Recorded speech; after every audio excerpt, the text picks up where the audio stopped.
Part 1. The Scrawl, from Mr. Giles. If you find this note, if you hear my voice, stop now, shut it off. Erase this recording. Forget you ever heard it, because if you don't, he will know that you know. The Burger Man, and he will start looking for you, just like he's hunting me right now. That night began with silence, too silent. The clock read 12:37 a.m. as I walked home from work. The night air carried a strange, metallic smell. Every stall along the street was closed, dark, except one, that burger cart. Its yellow light glowed faintly, the only sign of life on a dead street. I had seen it from afar many times, but that night I stepped closer. A strange hunger gnawed at me. Each step felt heavy, as if something was gripping my ankles. But the hunger dragged me closer. Under the dim yellow light, I saw a man. His back was hunched. He was grilling something on a flat pan. His shirt was filthy, stained. His cap hid most of his face. "One burger," I whispered. He didn't answer. His hand kept moving, flipping something burnt on one side. Then he stopped.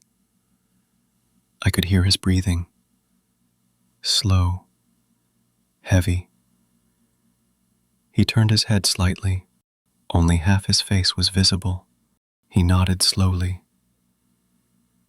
Something was wrong. But I couldn't leave. My feet felt nailed to the ground. He started preparing the burger. Too slow. Every second stretched forever. The smell of the smoke changed. Not beef anymore. More sour. Like burning metal. My eyes stung. The burger was finished. He wrapped it in greasy paper. When he handed it to me, his hand was cold. Damp. Thin. Almost slimy. The hair on my arms stood on end. I walked a few steps, trying to calm myself. Then I unwrapped it.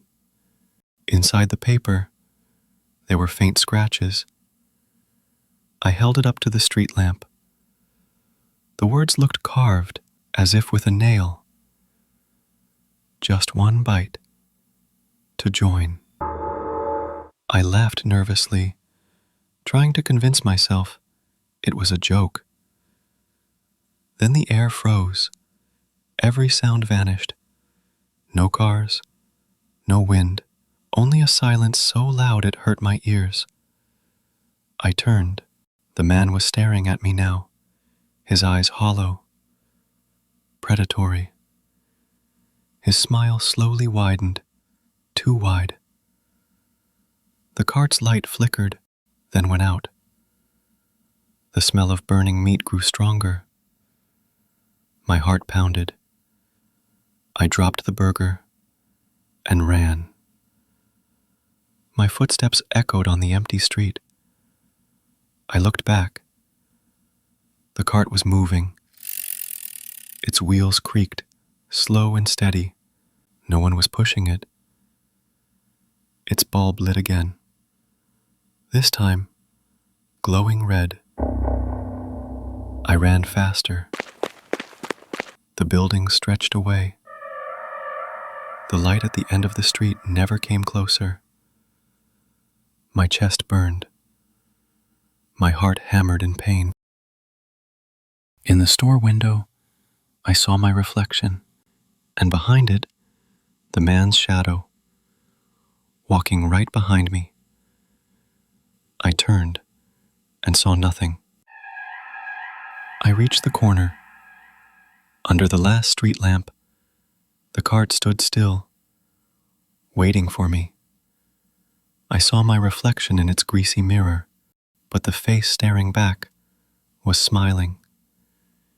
Its mouth split open to the cheeks, dripping with slime. Its eyes were wild, just like the burger man's. Everything went dark. When I woke up, it was morning. The cart was gone, but the paper was still in my hand. The writing was clearer now, freshly carved. Your turn tonight. Since that day, I never take that street again. But every midnight, I smell burnt meat outside my window. And far away, I can hear the wheels, the faint squeal of the cart, coming closer and closer, before slowly fading like someone breathing down my neck. He's on his way. And tonight, he's coming. This terror is far from over. Maybe among you, someone will find it. It has been found.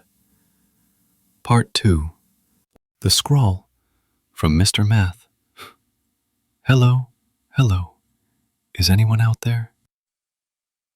This is Math from the old Elmwood Creek farm. Someone, please answer. No one is listening. Oh God, no one. It's getting closer.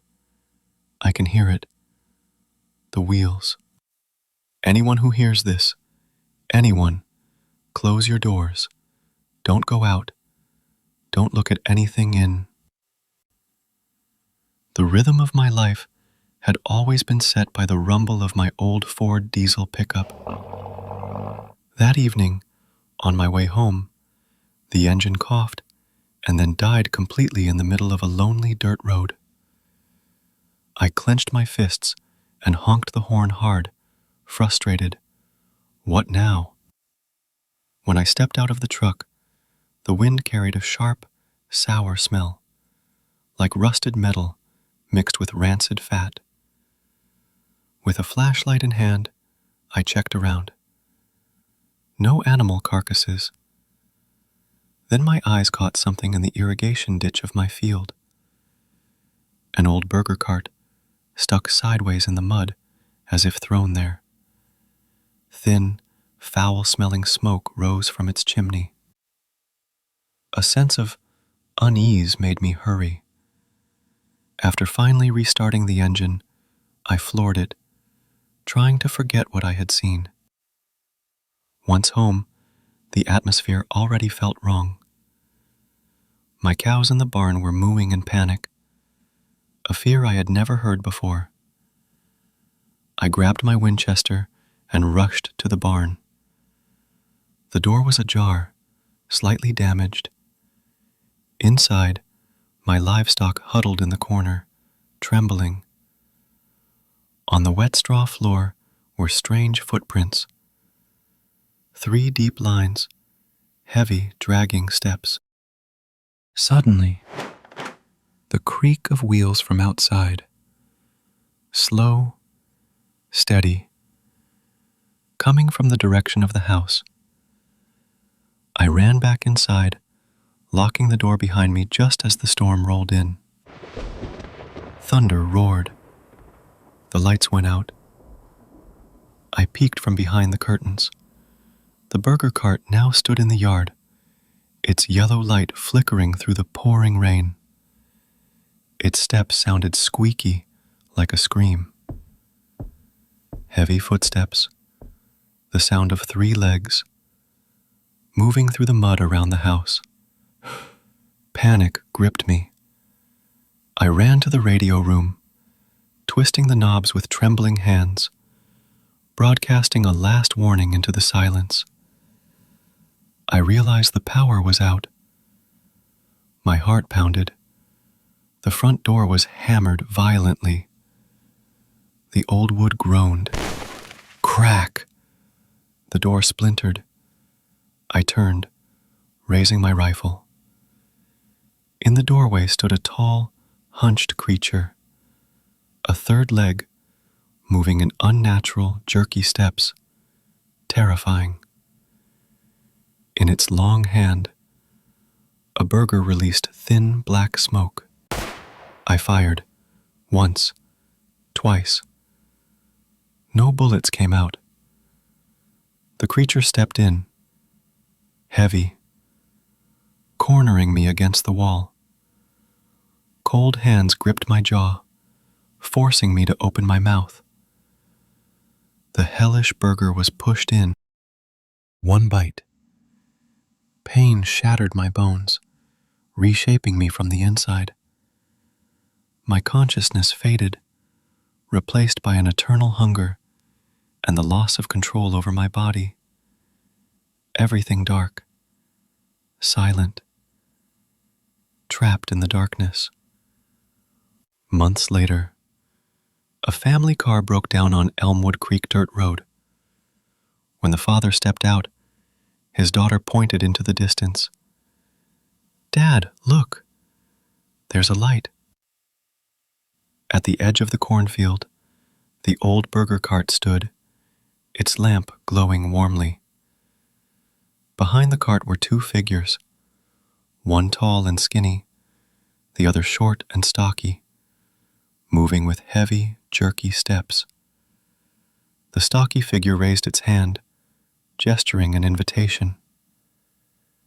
And from inside the car, the father could smell the strange scent carried by the wind, the aroma of freshly grilled burgers. "He came to pick you,"